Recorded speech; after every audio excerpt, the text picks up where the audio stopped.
Deepsekhar Das. That's nice. Good morning, everyone. Good morning to the respected judges. So my topic is Phacoemulsification incision simplified.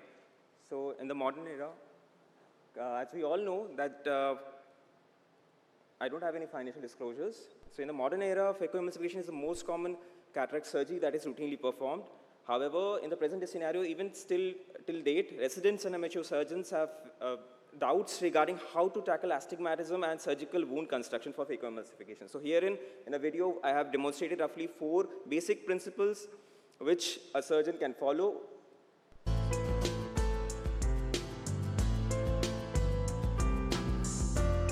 So the first principle is cornea flattens in the axis where the surgical entry is made. Second is superior incisions lead to more flattening, followed by nasal, then temporal, leading to the least flattening. So here example is that when you make a superior incision, there is astigmatism correction of roughly 1 diopter. For nasal, it's roughly 0.5, and for temporal, like 0.25. It depends upon various other factors as well. I'll go into it. So the implication is that superior incisions are recommended for with the rule astigmatism. That is vertical axis whenever it's steeper. And for nasal, it can be tried when it's against the rule astigmatism. Another thing is that the larger the wound, larger is the astigmatism. However, 1 to 3 millimeters of entry, they don't have any significant astigmatism. And the last one is that the incision, whenever it's more closer to the center of the cornea, that leads to more astigmatism. So in conclusion, mastery of this incision technique requires a fine balance of technique, control, and anatomical understanding, which comes with practice and mentorship. These are my references. Thank you. So I think, so far as the incisions are concerned, the first and foremost is, of course, having the comfort of the surgery. Yes, sir. That means if you feel temporal incision you are comfortable with, you should go ahead with that without worrying about if you feel the eye is deep set and you are not very comfortable operating from superior or nasal side. Yes.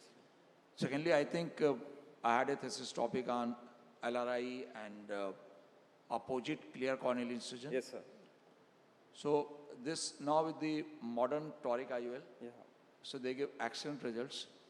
So this factor of flattening by the incision is best reserved for 0.5, 0.67 below that, and specifically if you are using the EDOP or multifocal lenses.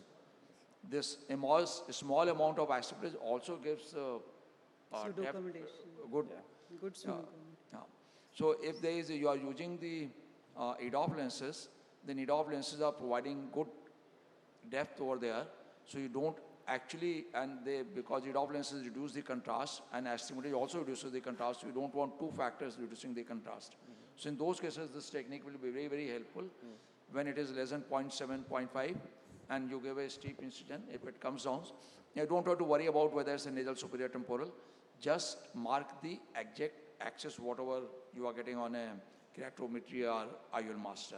Yeah. And in any case, if you practice this, slowly and slowly you will start understanding astigmatism better. But if you don't want astigmatism, I always prefer to give an incision slightly on the limbal side where slightly it oozes. That hardly causes any astigmatism.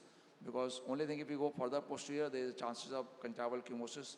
Incision as peripheral as possible without causing a conjunctival chemosis is the idea. Thank you.